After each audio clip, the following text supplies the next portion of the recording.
Moose, and I'm an addict. Hey, Moose. What's up, guys? Welcome back to the Dank Recovery Podcast, where we pick up on a conversation that we left off last week. A whole week has went by Feels like it. since the last time.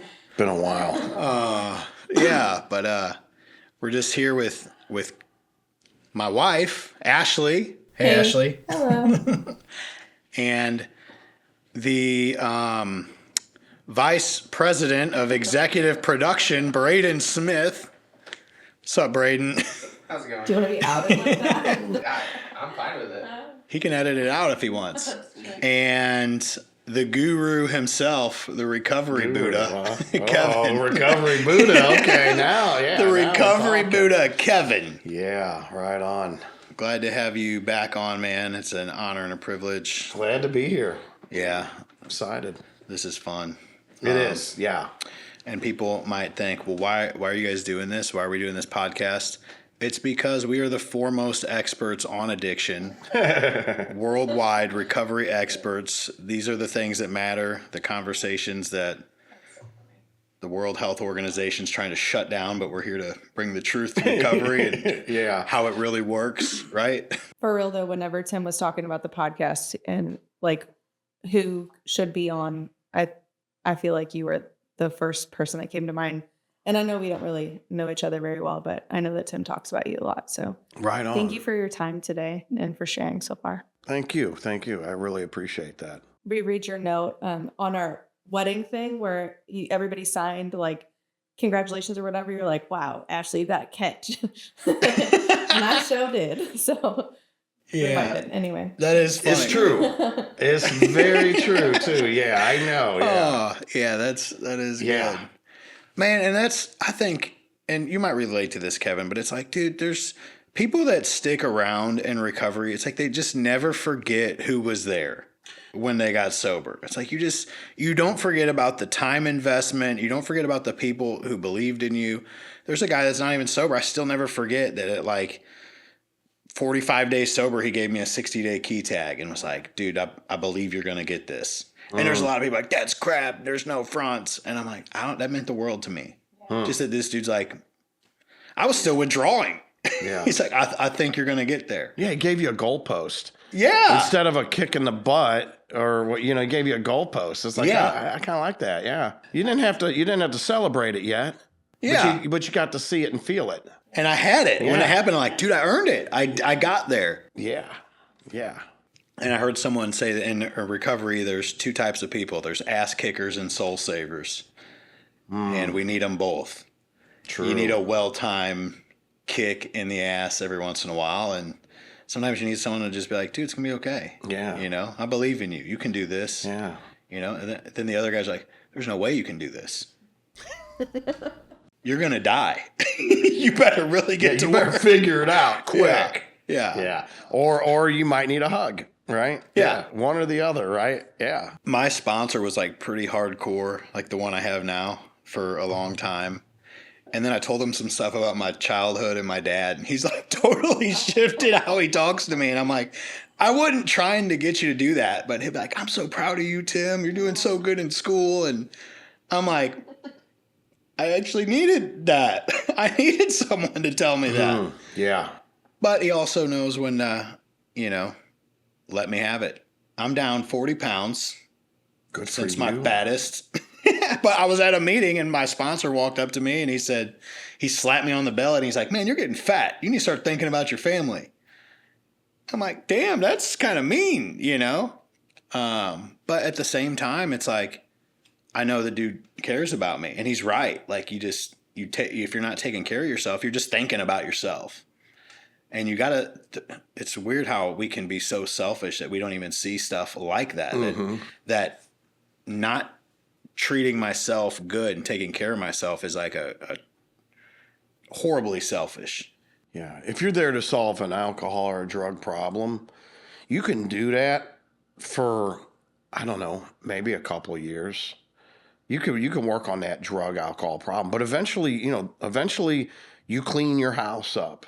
There's no more beer cans in the house. There's no more drugs in the house. Yeah. Eventually, you pay the bills, you pay the license, you get your license back, you pay the warrants down, you pay the legal stuff. All that's gone. Eventually, that goes away. Eventually, you walk the probation down. Eventually, you can't work on an alcohol problem any more than that. I mean, I'm an alcoholic, and if I drink, look out. I can't drink safely, obviously. But I don't have alcohol problems that need addressing today. I just don't. And after a couple of years, those, you really can't work on it anymore. You get to that point where, okay, you've got everything back. You're back at a good, stable spot. And that really is, in my opinion, that's where the real work begins, because now you got to identify work. Yeah. It's obvious. I got an alcohol problem. Everyone knows. Go fix this alcohol problem. But now that it's fixed, it's like, it's not so obvious that maybe I have abandonment issues. Yeah. It's not so obvious that, unless someone points out, hey, Kev, maybe you should get in shape. One time Steve said, maybe you should stop buying sponsor Steve. He said, maybe you should stop buying bandanas and save some of your money. I thought, yeah. But how much respect do you have to have for somebody to listen to that? You know what I mean? Yeah. You hear some junk on the side of the road, like, I don't really care if you call me fat. Like, who are you? But you have respect for your sponsor, so it's like, yeah, I want to listen to you. And why do you have respect? Because they've shown you respect. Right. You know that person cares about you. And they were there for you through the alcohol problem or the drug. And, so when you got that part, they said, okay, what's next, though? Yeah. Yep. Yeah. I've told a lot of people this. I'm not against telling people I'm in recovery, but I do think that at some point it's the wrong word. Because I have recovered everything that drugs and alcohol ever took from me. And now I'm living in overflow that's like unlike anything I've ever experienced. To say that I'm recovering anything now is like, I'm healthier than I ever was at any time prior to becoming addicted. I have more than I've ever had. I have the longest relationship I've ever been in. I have kids. I have a career. I'm not recovering anything. I'm living in the overflow. And it's almost better to say I'm like in uncovery. I was thinking that too, or discovery. Yeah, I'm uncovering and discovering. Yeah. It's like I'm uncovering like those things that you said that like well up or like, whoa, I needed a parent. I have father wounds. Yeah, I didn't know about. Yeah, it's like I'm figuring out really how to live better. Yeah. How to be at more peace. How to, it's like the steps were there one, get the drugs out of the picture, forge a relationship with a higher power. Mm-hmm. And that, it's a connection. I see it as a connection, right? But in that connection, there was some clutter. Mm-hmm. And 4, 5, 6, and 7, 8, and 9, it's about cleaning up that clutter, right? Clearing that connection. But then 11, and that's what, it came along. And I think about that road, right? And one side, the sides of the road are keeping me in the lane. That 11 steps about widening that connection. What's the 11th step? Sought through prayer and meditation to improve our conscious. And it's like we're making it even. We already got the connection. We're making it better. Right. Yeah. Bigger. And I heard someone say that like when you get sober, you're choosing between bad and good on a daily basis. But at some point, you're choosing between good and better, or better and best. Rarely am I trying not to do bad. I'm just trying to do, which church should I go to? That's like it's one of those things. It's like, you're not doing something bad. Proud of you. Regardless of what you decide to do. Yeah. What meeting should I go to? Yeah.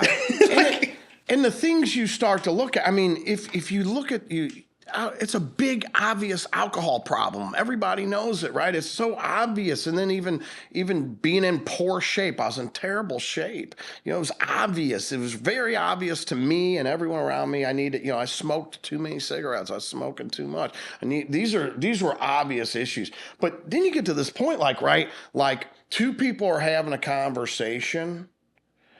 And I'm walking by, like we're at a meeting, and I hear two people having a conversation about weightlifting. And I feel the need to go over and interject my 2 cents into the conversation. Yet I was never invited into this conversation, right? And I'm like, what in me feels that, because I want them to know how freaking smart I am. Yeah. I want to show them how neat and cute and brilliant I am because I go to the gym too and I know stuff. It's like, no, maybe I just need to move, and I've learned to like, no, it's not my conversation. Yeah.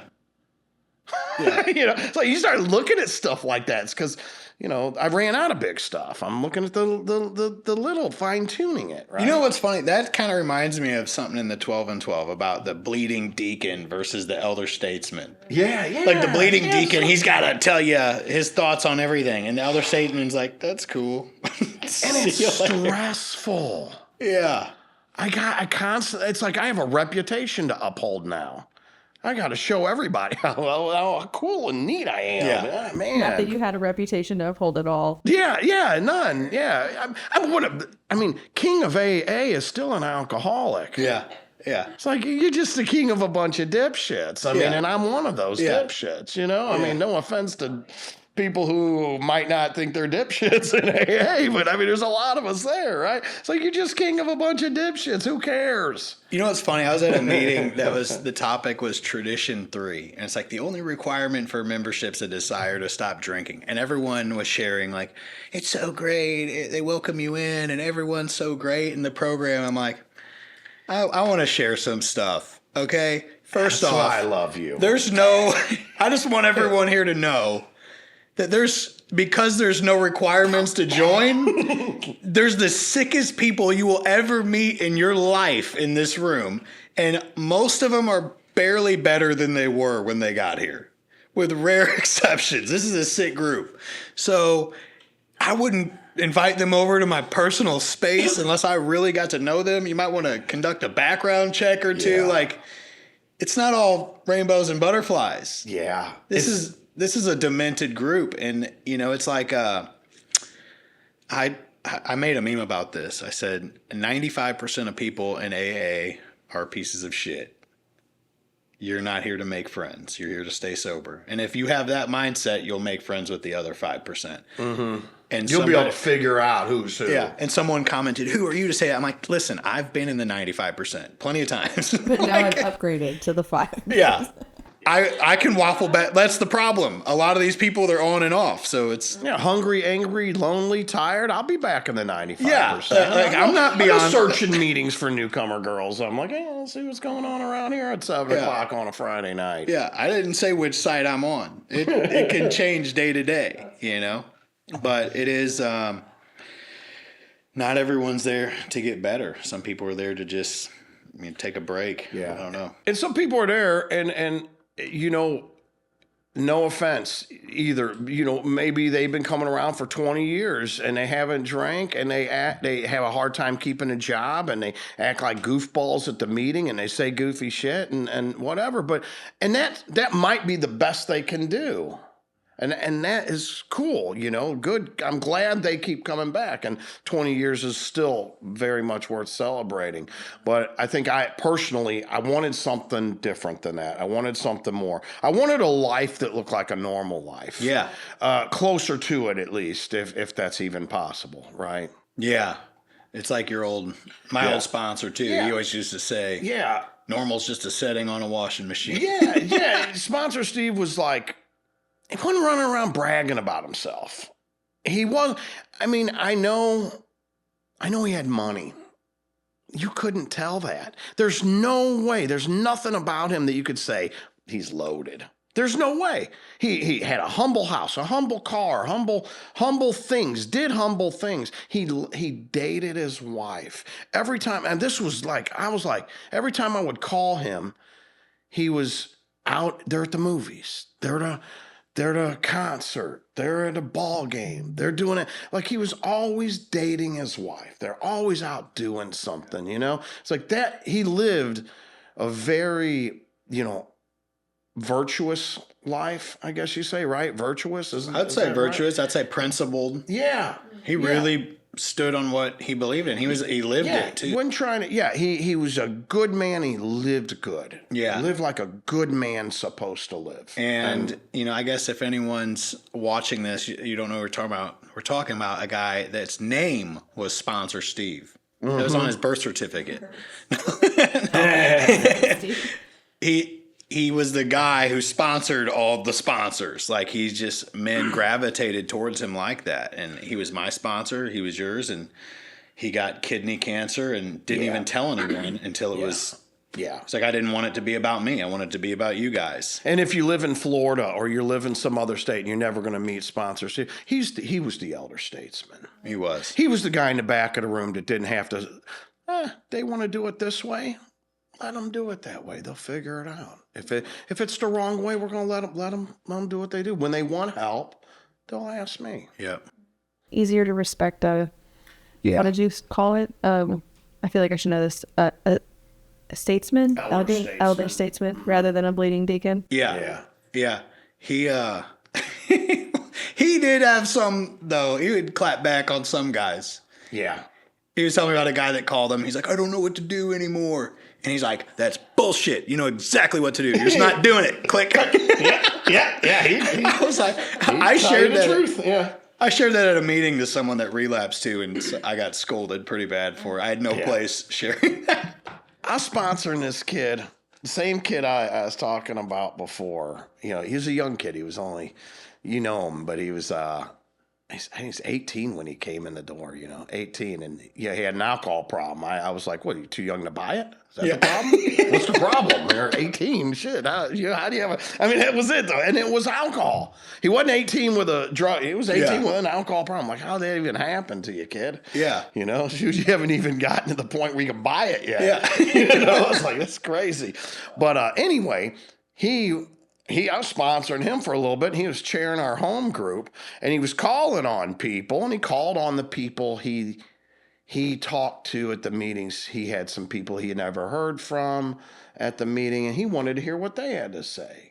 It sounded, I like that, But I wasn't there, but one of the other home group members came up to him after the meeting and chastised him. Said, you need to call on home group members, because some of the people you're calling on weren't home group members. And I said, and he called me up and told me, so-and-so said I was supposed to call home groups. I said, that son of a bitch, screw him, And then I thought, no. I said, well, don't say anything, whatever. Just, do you, stay in your lane. Don't I said, if someone's got a problem, it's him, right? But then I got off the phone and I called Steve up. And I said, man, you ain't gonna believe what so-and-so said. He's like, what happened? I said, well, he's chairing the meeting, and he's calling on people. And then so-and-so came up to him and said, you need to call on it. And then Steve's like, that son of a bitch, man, screw him and tell him to shut the hell up. He's like, and that's why I love sponsors. Yeah. He was like, he'd take the wrong side with you. Yeah. For a minute.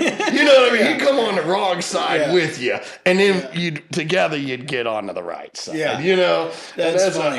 And the same thing, that's how I was with my sponsor. I'm going to take my sponsee's side. Yeah. Even when he's wrong. Yeah. And we're going to get to the right side. When Ashley and I would not be getting along at times, which almost never happens. So earlier that was just you guys were kidding? Yeah. No, I'm just kidding. But I would call Steve and tell him like, hey, man, he'd be like, what'd you do now? I'm like, well, no, it's her. He's like, you ain't even. Well, you got to look at your spot first. Then we can talk about the rest of it. Yeah. I called him enough times. He's eventually like, you need to get out of there. She's toxic. Oh, stop. He never said that. I'm just kidding. Yeah. I called my sponsor today to tell her that I had a resentment. And like my first way of approaching the conversation was like trying to reel her into my resentment with me. And as soon as I said it, I'm like, I'm actually trying to recruit you to be angry with me, to be on my side. Yeah. But I got to call myself out on that stuff, And she did. She hopped on my side for a second, and then she reeled it back in. It's good. Yeah, I want a little endorsement at first. I want a little bit, and give me something. Yeah, there's some reason why I'm angry. Right. Yeah, give me a little justification, and we'll figure out why it's wrong, though. That's what I've noticed about friends who I think it's like feminine energy. Like female sponsors always jump on the other girl's side. Girl, that's messed up. You don't deserve that. I'm going to validate the crap out of you first. And then Steve, though, he's like, what'd you do? He knew you had a guilty look on your face. You gotta get it together, you know. But but like dude, Gracie, my best friend in the whole wide world. I tell her something about like an ex. We don't like her anymore. That's what she's like. That'd be her response to talking about someone else. We don't like them anymore. Like, I'm immediately on your side. I'm part of you. We're not. Yeah. We're opposed to them. And so like I'm like, I really love that. That's how I need to start off. That's actually how I'll start off with a guy. That's messed up. You didn't deserve that. That was wrong. But or like yeah, in women, what I've seen, like women, when something isn't right, they'll just sabotage the hell out of it to make it right. There's no beating around the bush. This isn't going to go on for, a guy will let the wrong situation go on for months, trying to figure out, how am I going to do this? How am I going to figure this out? Women will just be like, we're running it right now. We're running it so we can get on to what's supposed to be. You know, it might be running a relationship into the ditch. Let's get it over with. Move out. Go off. Phew, now I'm where I need to be. Yeah, you know, I like that. There's no beating around the bush and playing around hemming and hawing. We're done. We're a guy. We're going like, oh, shucks, I don't know what I'm going to say. How am I going to do this? I'm going to figure this out. Yeah. So, you know, Kevin, to kind of get back on track with the last conversation, you know, you're going through addiction, you're starting to dabble in cocaine, as they call it. Cocaine. I really didn't care for cocaine that much. I just like the smell of it. It smelled really good, though.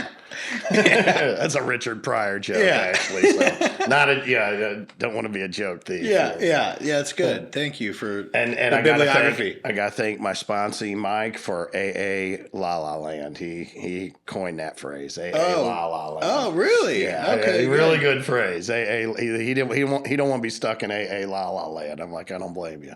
That's true, man. But yeah. So, what was the moment where you're like, it's time to change. It's time to get sober. Well, you know, I got court ordered into a SATOP program. I hit apart cars, doing some drinking and driving. Nothing changed from there. I mean, I continued to drink. I continued to do the same things I did. But I got a DWI, and that had repercussions that came around about 6 months after I got it. You know, I had to get a lawyer. I had to go do all that kind of stuff, and I had to go do SATOP. And then when I went to SATOP, I met a guy, mean old SATOP guy, mean old AA guy working at a SATOP named Jack. And he's like, you know, he had a way of talking to me that I'd never experienced before, you know. And he asked me, he said, do you think you have a problem with drugs and alcohol? And I said, no, I ain't got a problem. And he's like, well, how old are you?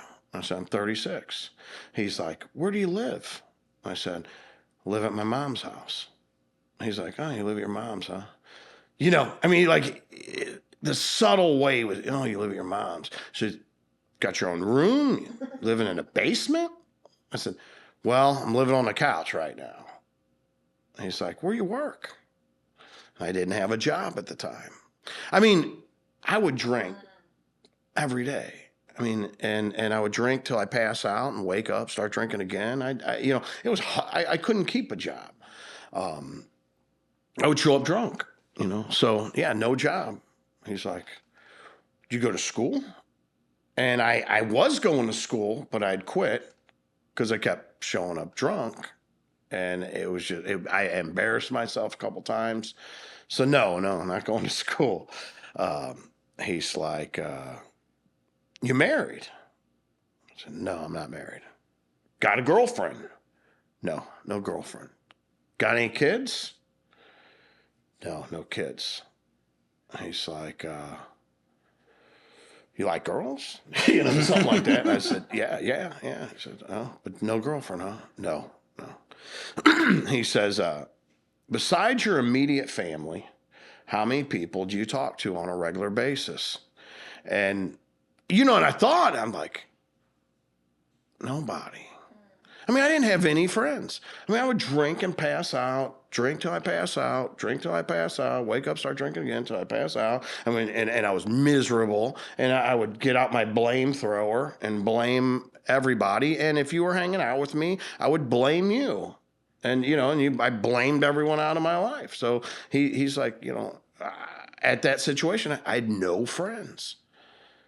So he's like, well, I know you don't have a license. You wouldn't be here. I said, and he goes, and I guess you don't have a car. I seen you walking up because I came walking up. I had to walk to the Saytop place. And he's like, you got a car? I said, no car. You know, the car I had got repoed not long before. You know, don't have a job. You can't pay the car down. Yeah. I take the car, right? So he's like... big fat guy, had a clipboard, and he was real like smiling. He's like, you know, and man, I mean, and he's asking all these freaking questions, and it was May 29th. It's my sobriety date, 16 years ago. Wow. Yeah. And I'm sitting in his office, and he had this big window. And it was hot that day. It was 90s that day. And it was hot as heck in that office. I'm sitting in this metal chair, and I'm in his office, and I'm looking at him, and man, I don't have any good answers for his questions. And he's like, okay, so let me get this straight. You're 36 years old. You're living on your mom's couch. No job, no school, no friends, no life, nothing going on, no girlfriend.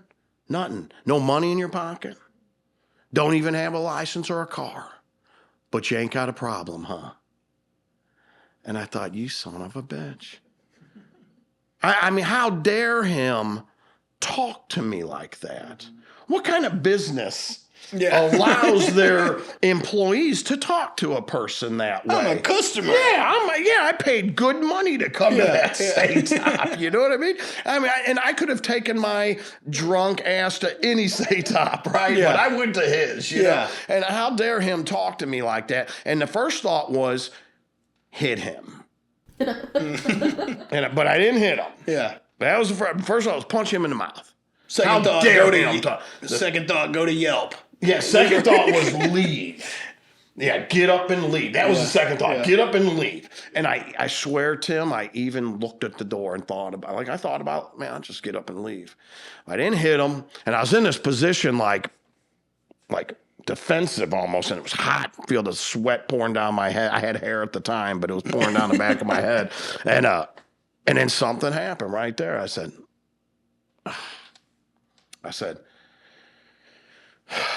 you're right. You're right, Jack. I got a frickin' problem. You happy? You're right. You figured it out. Yeah, I got a problem. I don't know what to do. And I'm here. So what? You know? And he's like, that was his name, Jack. That was his name. His name was Jack. I didn't just call him Jack. His name was sounds Jack. made up. Yeah. His name was Jack. And he's like, you're in the right place.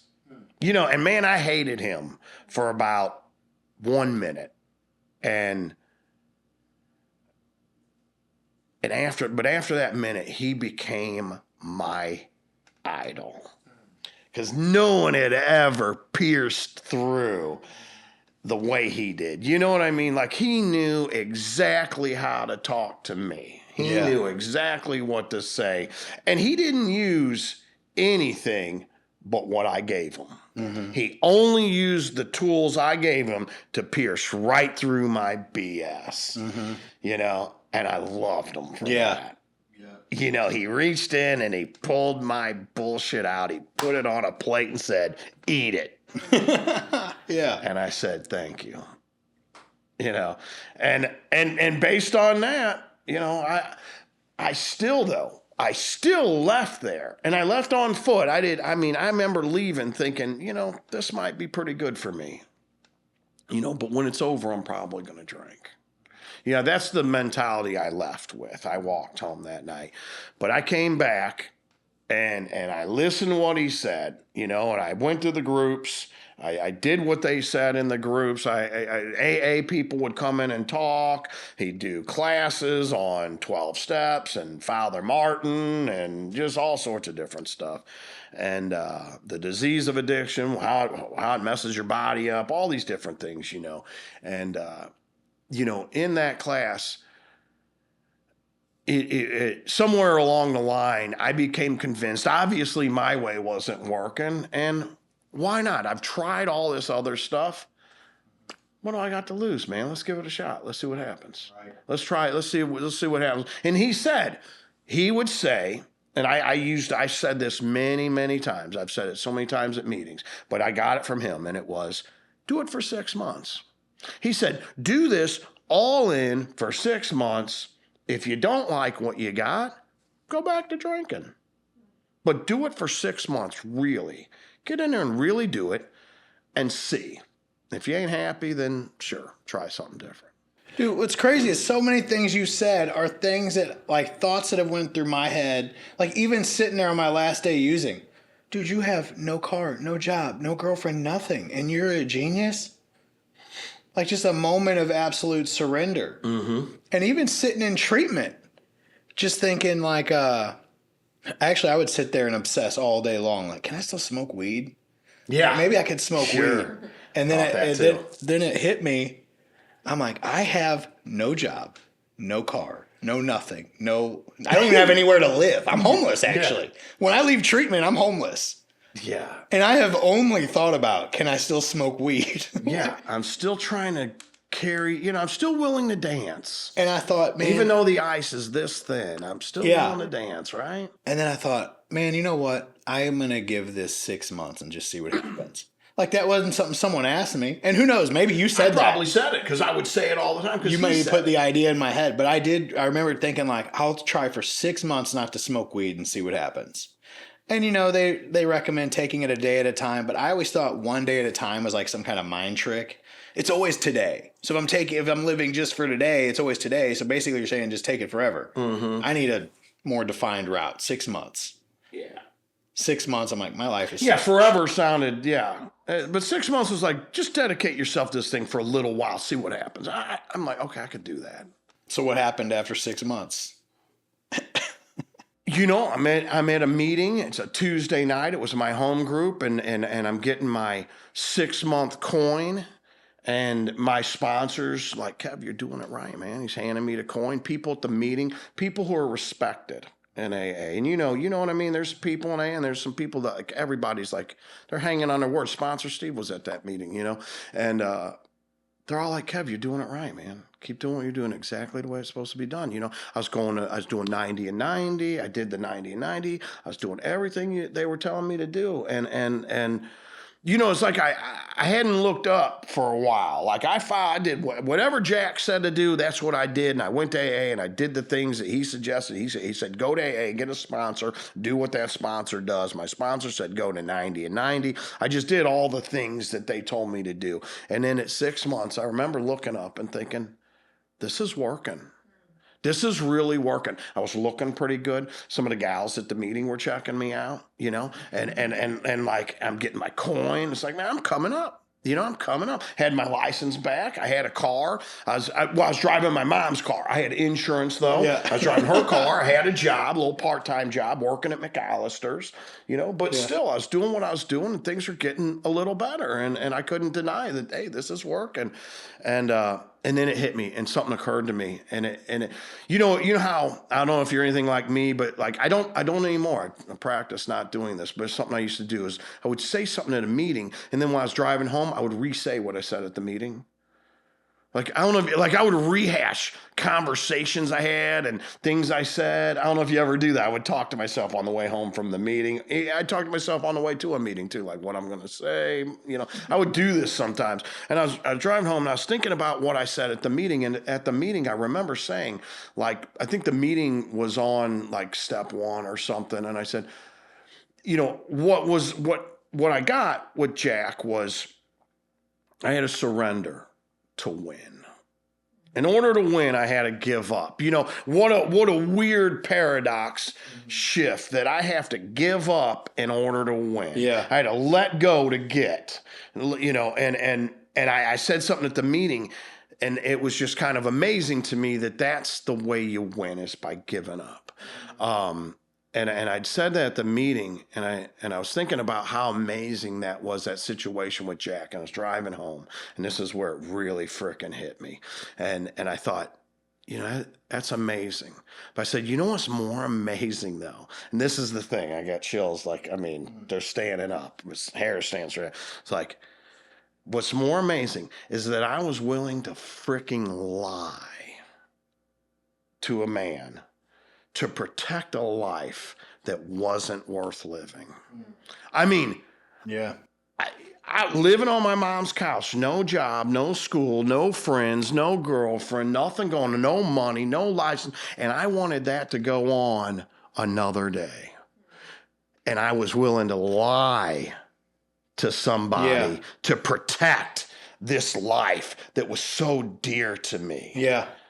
I mean, the last few times I drank, I wanted to check out. I was taking sleeping pills thinking, man, one of these nights I'm going to take them all, you know, and yet I wanted to keep that going a little longer. Thank God I met a guy who knew how to pierce right through that. Yeah. And, you know, one more thing. I remember, I think it was a year. I was just so grateful. You know, you're like wanting to go thank the cop who gave you the DWI. You know what I mean? Like, you're that grateful that comes on, especially those early days. I think it was when I got my year, and I couldn't wait. I wanted to go show Jack. And I always felt like, what if Jack thinks about me, you know? Because we had such a connection, I thought. You know, and I went in there, and he's like, what's your name again? Yeah. Oh, Kevin. Yeah. Oh, yeah. I remember. Yeah. I remember you came about a year ago. Yeah. I go, man, I got that year. You know, and I said, man, you know, I mean, you really just laid it out there for me. He said, man, I just did the same thing I do with everybody else that walks in the door. And I was like, yeah, that's the humility. I wasn't special. I was just another drunk, man. I needed that. It was like, you're just a drunk, Kevin. You're just a drunk with a DWI that came walking through my freaking room. Yeah. You know? Man, there's something to be said about that. Like, I loved it. Like guys like Kick Rocks. Yeah. Just the same stuff every Mean old single freaking, recovery. Yeah, just like the old timers. Just I'm gonna lay it out the same way every time. Yeah. It's funny. Like, like at a home group, you collect your years or whatever, and then they're like, yeah, stand up, sit down. Yeah, sit down. Doing normal things. Like, remember, you're just a drunk. Yeah, that's so funny, dude. I mean, it's like there's a luxury in being small. Mm-hmm. There is. I like being small. Dude, it's a profound concept that extends all of time, and it's even in the Bible. God opposes the proud but gives grace to the humble. Yeah. And there's something about just putting your hands up and saying, what now? You know, I'm willing to follow directions. And I come in, I read the steps on the wall. I'm like, I've already done all this. This ain't gonna work. And it's like, dude, my life today is blessed beyond all measure because I didn't do anything special. Yeah. This has existed for almost 100 years. The ideas that I put into practice, they're not mine, you know, but I execute them, you know. I'm me as I do it. It's not like I'm not me, but I didn't do anything special. I didn't create something different, you know. Yeah, if we're just following a worn out path. Yeah. It ain't even, you know, the beaten. It's a worn out path. There's plenty of room on it. And hundreds of guys have been offered the exact same thing, and some just like, I'll do that. So we're about out of time now, but I guess to close, what kind of wisdom would you like to share with somebody who is starting off getting sober, someone who's maybe lost in the recovery and at the point where it's like, I don't know what to do next? Like, what would you tell them? You know, I guess there's so much I could tell them, right? What would I tell someone who's doesn't even know if they're going to go to a program, or maybe someone who's on their way to a program? Have an open mind that there might be a different way to live. You know, it's like when I smoked weed, I said, I'm going to be doing this for the rest of my life. I thought I found the answer. When I drank, I thought I found the drug that I thought I found it. I thought I thought I found the one thing that was, this answered it all. But one day it didn't answer it all. So the thing I would encourage people to do is never feel like you got it all figured out, because that will stop spiritual progress. Yeah. When you think you've got the answer now, you've shut your mind off to other answers that might come your way. Yep. It even goes back to what we were just talking about yesterday, which is you might disagree, but consider it that it might be because you're wrong. Yeah. All this information, you might disagree with it, but maybe you're wrong. Just try it. See what happens. Ask yourself in lots of situations where that comes up, what if I am wrong? I mean, if the willingness to just ask myself that has really turned my life in a lot of better directions many times. Relationships with job, work, bosses, girlfriends, friends, institutions, whatever it may be. Just the willingness to say, hey, maybe I can just, or this one, like, can I let that go? Maybe I could just let that go. They said this, maybe she's having a hard day. I don't even need to say anything. Do I really need to say anything? We talk about that. Maybe can I get over it without holding resentment?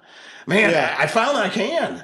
Yeah. And you know, what's funny now is like little things just don't even bother me anymore. But it used to. Yeah. These are the littlest things that tip me off.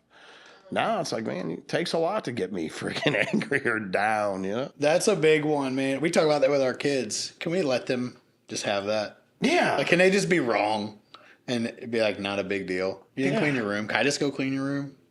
Sometimes it's not a big deal. No, it's not. Life's too short I don't to wanna fight make a them on big that. deal out of Yeah. it. Yeah. Yeah. Absolutely. Well,